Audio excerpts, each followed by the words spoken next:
जय गुरुदेव करता हूँ।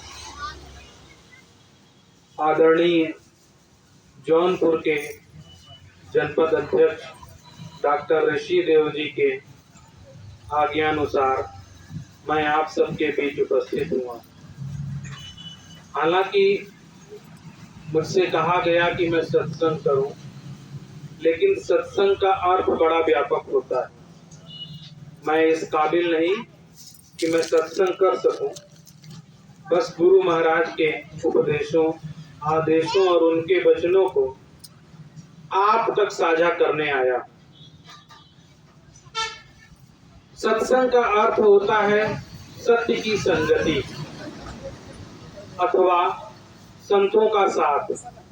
तो यहाँ मैं कोई संत तो हूँ नहीं, लेकिन संत आपके समक्ष यहाँ शब्द रूप में विद्यमान है। परम पूज्य स्वामी जी महाराज कण कण में विद्यमान है और हम सभी को अपने गुरु पर पूर्ण भरोसा रखना चाहिए।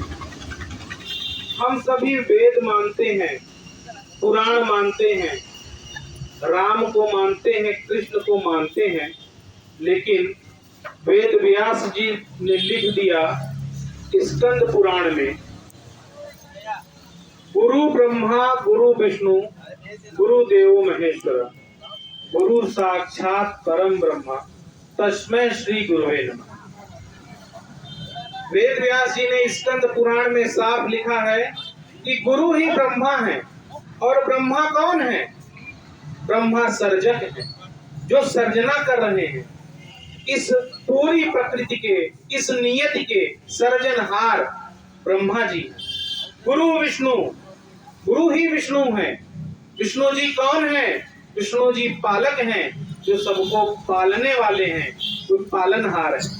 गुरु देवो महेश्वर, गुरु ही महेश्वर है। और महेश्वर कौन है? महेश कौन है? वही संहारक है। तो गुरु हमारे लिए पालक हुए, पोषक हुए, यानी कि गुरु हमारे लिए सब कुछ हुए।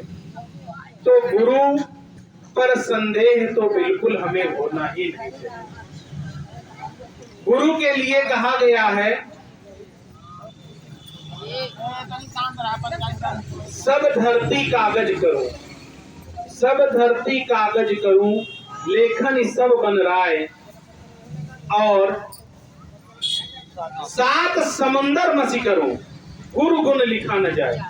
कबीरदास जी ने कहा कि गुरु का जो वर्णन है वो अनिर्वचनीय है, उसे कहा नहीं जा सकता है।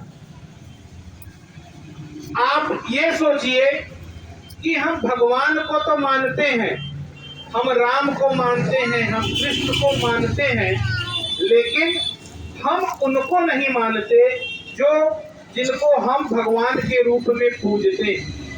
भगवान को हमने पूजनीय बना लिया है, लेकिन धारणीय नहीं बना पा रहे। उनकी पूजन करते हैं, उनका पूजन करते हैं, लेकिन उनको धारण नहीं करते। आज आप सभी लोगों के बीच में मुझे कहने का अवसर मिला है। सत्संग जो होता है, इसके लिए जन की नहीं, मन की जरूरत होती है। और यहाँ आप सभी बैठकर मन से सुन रहे हैं, यही सत्संग की सदगति है। तो गुरु महाराज के विषय में अब हम लोग देखते हैं कि श्री कृष्ण भगवान को मान रहे हैं, रामचंद्र जी को मान रहे हैं, अपने आराध्य की पूजा कर रहे हैं, बहुत अच्छी बात है। लेकिन वही राम, वही कृष्ण, आप ये सोचिए कि बिना गुरु के उन्होंने भी कोई कार्य नहीं किया। शिक्षा लेने भगवान राम गुरु के द्वार तक गए। गुरु की महत्ता देखिए आप, गुरु उनके द्वार नहीं आए, भगवान स्वयं चलकर गुरु के द्वार गए। श्री कृष्ण संदीपनी ऋषि के आश्रम में स्वयं चलकर उनके द्वार तक गए, तब उनको शिक्षा मिली। एक प्रसंग आता है, मैं आप लोगों को बताना चाहता हूं। शबरी माता के बारे में आप लोग जानते होंगे, और शबरी से पहले भी ये जान लीजिए कि वाल्मीकि जी पहले क्या थे? डाकू थे, उनका नाम रत्नाकर था। और वो डाकू से क्या बन गए, एक इतने बड़े महात्मा बन गए कि उन्होंने भगवान के आने से पहले ही भगवान की लीलाओं को लिख दिया और भगवान को उस गुरुवाणी को सत्य करने के लिए जमीन पर अवतार लेना ही पड़ा। गुरु का इतना महत्व है। शबरी मात्र 10 वर्ष की अवस्था की थी। मतंग ऋषि शबरी को आश्रम से छोड़कर जाने लगे। शबरी ने कहा, गुरुवर आप मुझको छोड़कर जा रहे हैं, मेरा उद्धार कीजिए, मैं कैसे पार होऊंगी। सभी सत्संगी इकट्ठा हो गए और सभी ने कहा कि गुरु महाराज इन पर कृपा कीजिए।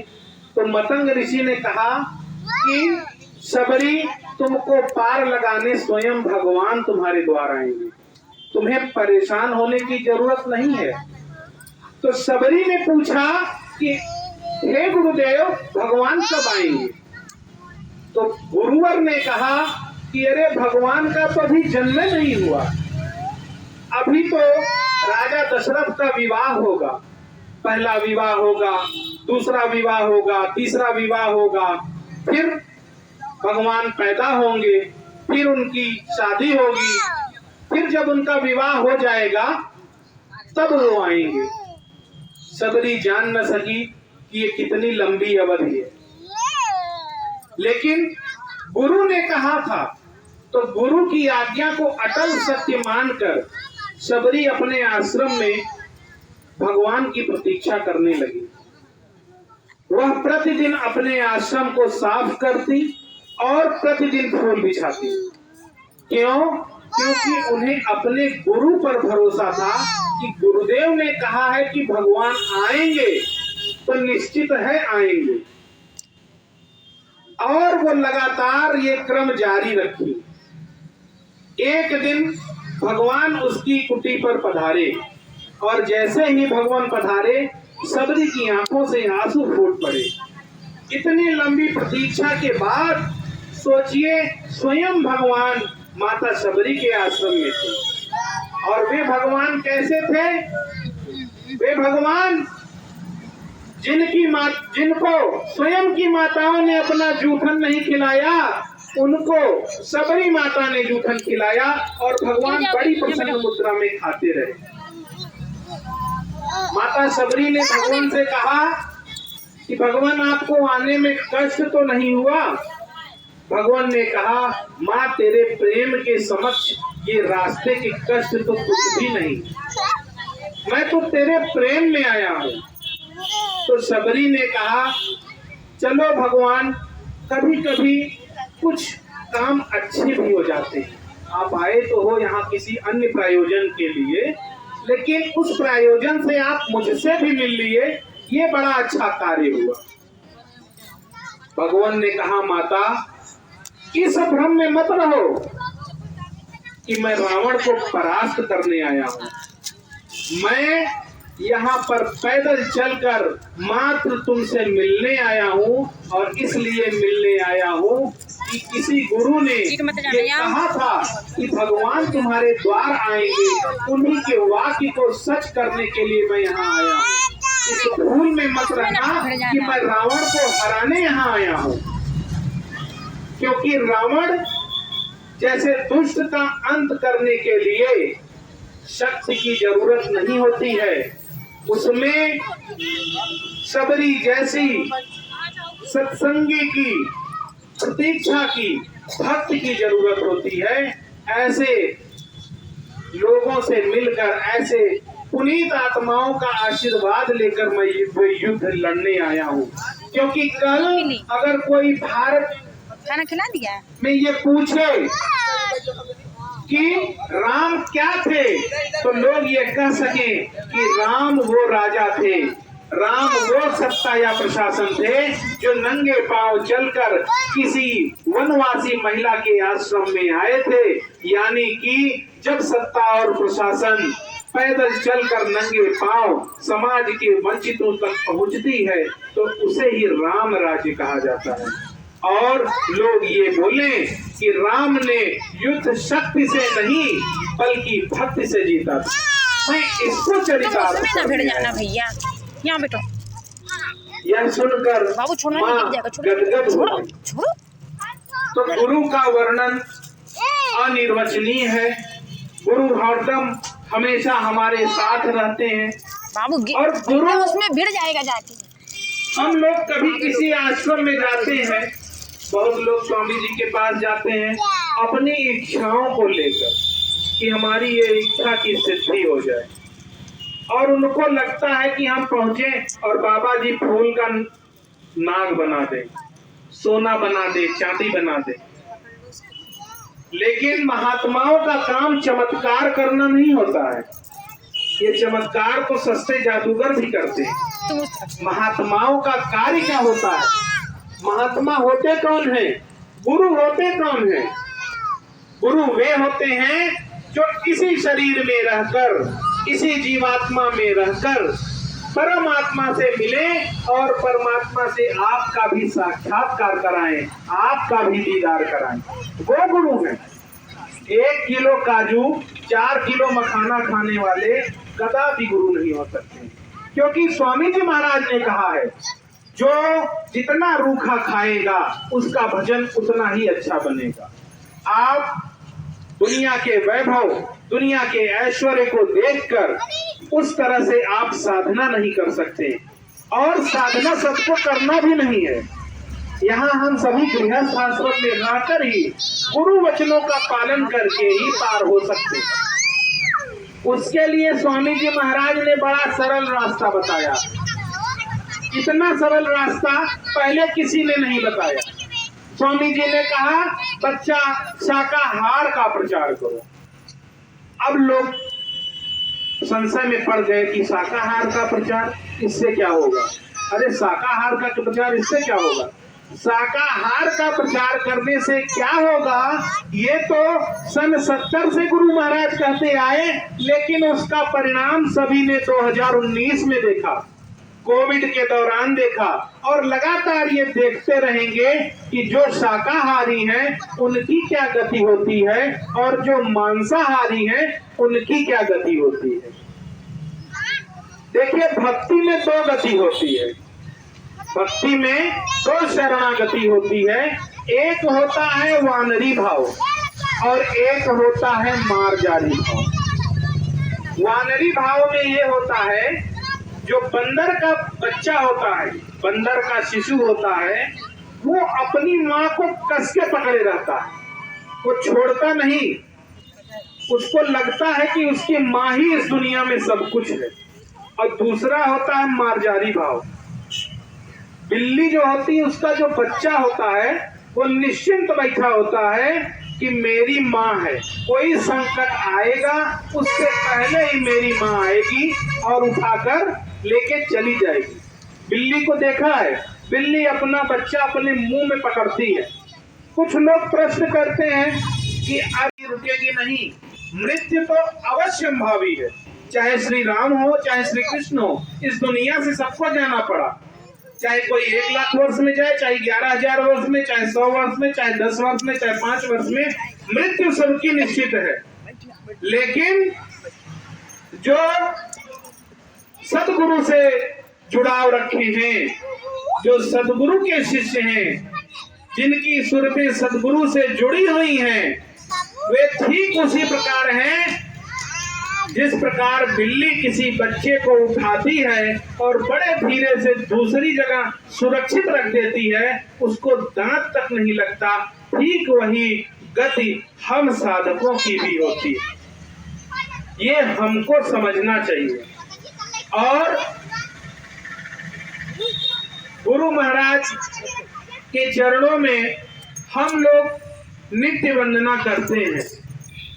गुरु महाराज की हम पर कृपा भी होती है, लेकिन हम उसको समझ नहीं पाते हैं। अभी एक अपने ही घर का मैं एक उदाहरण दूं। यहाँ प्रांगण में ही बैठे मेरे मौसी जी मौसा जी हैं। मैं जब से देख रहा हूँ विपत्ति एक न एक उनके सिर पर आती रहती है। हम लोग टूट जाते हैं, बड़ा दुख होता है। लेकिन आप ये समझिए कि गुरु अगर आपको संबल दिए हैं, आपको शक्ति दिए हैं, तो ये बहुत बड़ी बात है। बोझ हमेशा उसी के सिर पर होता है। अगर आपके घर में कोई एक पलड़ा हो, उसमें आपको 5 किलो आलू उठाना हो, तो आप उसको देख कर जानेंगे कि इसकी क्षमता है कि नहीं। भगवान भी वही देखता है। हमें निराश नहीं होना चाहिए। हमारे कर्मों का फल हो सकता है इस जन्म में ना मिले, अगले जन्म में मिले। अगले जन्म में नहीं मिलेगा तो अगले जन्म में मिलेगा, लेकिन फल तो निश्चित मिलेगा। ये सोचकर हमको कर्म करते जाना है। हम लोग बहुत बार सुनते हैं कि अरे किसी साधारण से व्यक्ति का लड़का डीएम बन गया, किसी साधारण से व्यक्ति का लड़का प्रधानमंत्री बन गया। वो क्या होता है? वो आपके संचित पुण्यों का प्रतिफल होता है। हो सकता है आपने कुछ पूर्व जन्म में ऐसे कर्म किए हों जिनको इस जन्म में काटना अवश्य या अवश्यंभावी हो, आवश्यक हो। लेकिन आप ये ना समझें कि गुरु आपको देख नहीं रहा है। गुरु की मौज हर पल हर क्षण आपके साथ है। बस हमें भरोसा नहीं टूटने देना। हमारा भरोसा गुरु पर हमेशा बना रहना चाहिए। हम सभी यहाँ इकट्ठे हुए हैं। नानी जी हमारी, उनका आज त्रयोदशा है। इस अवसर पर हम सब यहाँ पर उपस्थित हुए हैं, उनको स्मरण कर रहे हैं। जैसा कि संतमत में है कि आपको एक स्मृति बताऊं कि कबीरदास जी ने बोला कि कोई व्यक्ति जब तक जीवित है तब तक आप उसकी सेवा करिए, उसकी खातिरदारी करिए। मरने के उपरांत उसका कोई लाभ नहीं। लेकिन ये चीजें आवश्यक हैं। क्यों आवश्यक हैं? आप जिसके साथ जन्म भर हो, आपको जिसने जना है, आपको जिसने जन्म दिया है, जो 100 या 80 बरस तक आपके साथ रहा, आपके सामने रहा, अगर वो किसी दिन दुनिया से विदा ले लेता है तो आप तो उसकी विदाई सम्मान के साथ करोगे ना, अपमान के साथ तो करोगे नहीं। उस सम्मान को बरकरार रखने के लिए हम ये कार्य करते हैं। और हम जो भी करते हैं वो, आप लोग यहाँ सभी प्रबुद्ध जन हैं, ये जानिए ईश्वर ऊर्जा का स्वरूप है। हम कुछ भी बोल रहे हैं, कह रहे हैं, स्मरण कर रहे हैं, सभी ऊर्जा के रूप में इस वायुमंडल में जा रहा है। आपको मैं एक बात बताऊं, जब मेरी नानी, ये बहुत दिन, मतलब मैं बचपन से इनको देख रहा हूं, ये शिव जी के प्रति अपार श्रद्धा रखती थी। बाबा जय गुरुदेव जी महाराज के प्रति भी इनकी अटूट आस्था थी। यहाँ उपस्थित हैं हमारे बीच में बहुत पुराने शाहगंज के सत्संगी आदरणीय लल्लू जी। ये जानते हैं कि ये क्रम 25 से 30 वर्षों, या हमें लगता है उससे भी बहुत पुराना होगा, कि यहाँ हर रविवार को सत्संग का आयोजन हुआ करता था। और आज देखिए संयोग की रविवार है, आज के दिन भी हम सभी सत्संग कर रहे हैं। और ये संयोग देखिए कि जिस दिन वो परलोक सिधारी, उस दिन सोमवार था, उस दिन भगवान शिव का दिन था। ये अपने आप में एक बड़ा संयोग है। मृत्यु से पहले उन्होंने जय गुरुदेव और बाबा विश्वनाथ की जय, इसका उद्घोष किया। इसका मतलब क्या होता है? इसका अर्थ बड़ा व्यापक है। अगर आप ईश्वर को भज रहे हैं, आप ईश्वर को याद कर रहे हैं, तो वे आपके अवचेतन में, चेतना में है। आप जग रहे हैं या सो रहे हैं, यदि ईश्वर आपकी अवचेतना में है तो वे आपको दर्शन देंगे, आपको दीदार देंगे। और वही हुआ, इसका आपको सत्य प्रमाण अभी कुछ दिन पहले देखने को मिला कि मृत्यु से ठीक पूर्व उन्होंने बाबा विश्वनाथ जी का और बाबा जय गुरुदेव का उद्घोष किया। क्यों किया? क्योंकि जीवन भर वे उनके प्रति समर्पित रही। और आध्यात्म कहता है कि भक्ति के लिए स्वभाव की नहीं, भाव की आवश्यकता होती है, राग की नहीं, अनुराग की आवश्यकता होती है। हमारा अध्यात्म इतना समृद्ध है। यहाँ पर अभी कुछ देर पहले मेरे मामा जी ने पूछा कि स्वामी जी महाराज को माला अर्पित करनी चाहिए या नहीं। मैं यहाँ से आने से पहले कई पत्रिकाओं को पढ़ा, कई पुराने वीडियो को देखा, तो एक पत्रिका में स्वामी जी महाराज ने अपने मुख से कहा है, मुझको चढ़ाना चाहते हो तो सुमन अर्पित करना। सु माने अच्छा, मन माने आपका भाव। अच्छे भाव से जो पुष्प अर्पित कर दोगे वही सुमन है। ये सुमन, ये तो एक तरह का आडंबर है, वाह दिखावा है। आप ये जानिए कि भक्ति में निर्गुण और सगुण दो तरह के उपासक होते हैं, दो तरह की पूजा होती है। एक सगुण भक्ति होती है, एक निर्गुण भक्ति होती है। तो स्वामी जी महाराज निर्गुण भक्ति के संत थे। चाहे गोस्वामी जी रहे हो, चाहे रविदास जी रहे हो, चाहे कबीर दास रहे हो, ये निर्गुण भक्ति के संत थे। तो निर्गुण भक्ति में किसी की तस्वीर की पूजा करना, मंदिर की पूजा करना, इन सब को वर्ज माना गया है। क्योंकि इसमें यह माना गया है कि हमारा शरीर ही मंदिर है और इसी मंदिर में वो द्वार है जिस द्वार के जरिए हम ईश्वर तक पहुंच सकते हैं। तो कहने का मतलब यह है कि हम लोग जो भी कर रहे हैं वो सब गुरु भक्ति में कर रहे हैं, और गुरु भक्ति में सब कुछ करना, जो भी गुरु भक्ति में हम लोगों को गुरु ने आदेश दिया है उसका हमें अनुपालन करना चाहिए। अच्छा, कई लोग इस प्रकार के भी हैं। मैं आपकी सभी शंकाओं का समाधान लेकर यहाँ उपस्थित हुआ। जैसे परम पूज्य स्वामी जी महाराज जब तक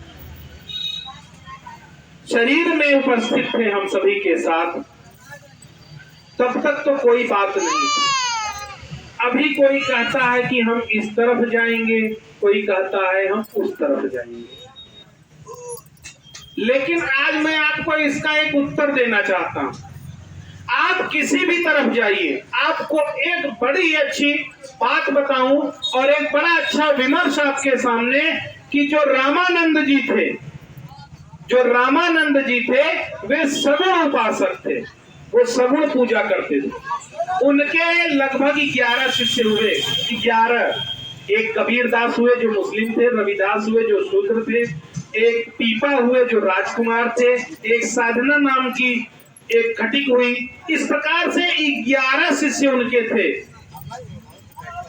रामानंद जी सगुण भक्ति के उपासक, उनके शिष्यों ने निर्गुण धारा को बहाया। कुछ सगुण की पूजा किए, कुछ निर्गुण की पूजा किए। लेकिन हम लोग कबीर को भी जानते हैं, नरहरि को भी जानते हैं, रविदास को भी जानते हैं। सबके अपने अपने विचार हैं, लेकिन सारी गंगाओं का स्रोत क्या है? वो महासागर है, वो महा आनंद का सागर है, वो अलौकिक धाम है जहां पर ये सारी धाराएं जाकर मिल जानी। हमको क्या करना है? हमको न पक्ष में न विपक्ष में, न इस रास्ते न उस रास्ते, हमको सीधे ऐसे चले चलना है जो राह हमें हमारे गुरु ने दिखाई है। तो आज इस अवसर पर मैं परम पूज्य स्वामी जी महाराज के चरणों में यही प्रार्थना करता हूँ, यही दुआ करता हूँ कि हमारी नानी को जीवन भर उन्होंने जो सुकर्म किए उसके अनुसार सद्गति दें, उन्हें मोक्ष दें और उनकी दया कृपा, उनका आशीर्वाद हम सब पर बना रहे। एक और बात अभी आपसे साझा करूं, जब उनका स्वास्थ्य खराब था तो कई लोग उनके स्वास्थ्य, उनकी सेवा में लगे हुए थे। मैं देख रहा था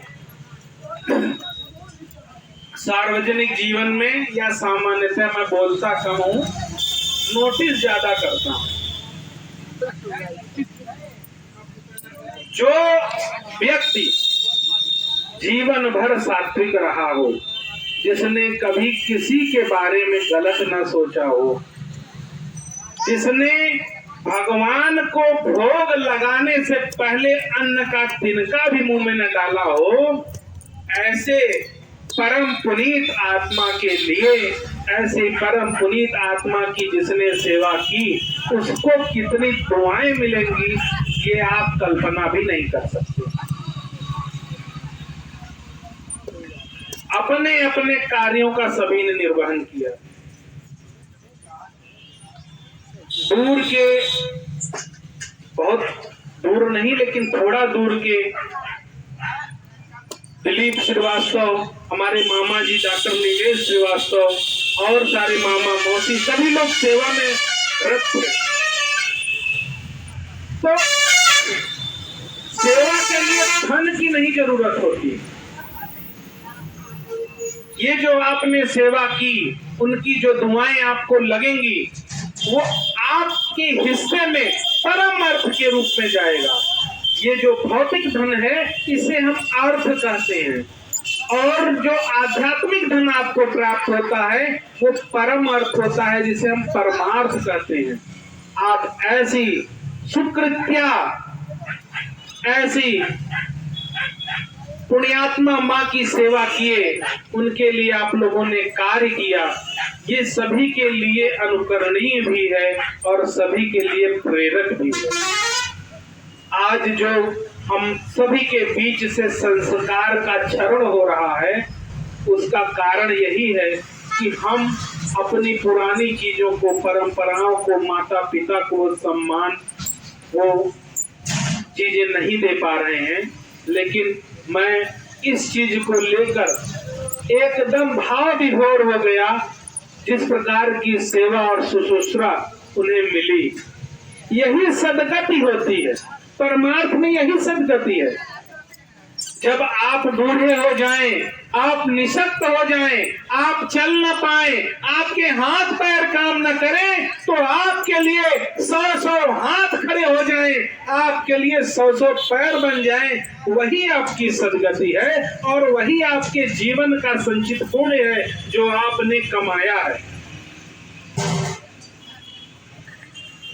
इन्हीं सब बातों के साथ और स्वामी जी महाराज को याद करते हुए मैं इस सत्संग को समाहार की तरफ ले चलता हूं और आप सभी की आज्ञा चाहता हूं और चाहता हूं कि आप सभी परम पूज्य स्वामी जी महाराज जो सर्वत्र विद्यमान हैं, कण कण में हैं, हमें आपको सभी को देख रहे हैं, उनके नाम को स्मरण करते हुए हम सभी इस कार्यक्रम में आगे की तरफ सहभाग करेंगे। जय गुरुदेव, जय गुरुदेव, जय गुरुदेव नाम किसका, जय गुरुदेव नाम किसका, प्रभु का पावन नाम, जय गुरुदेव।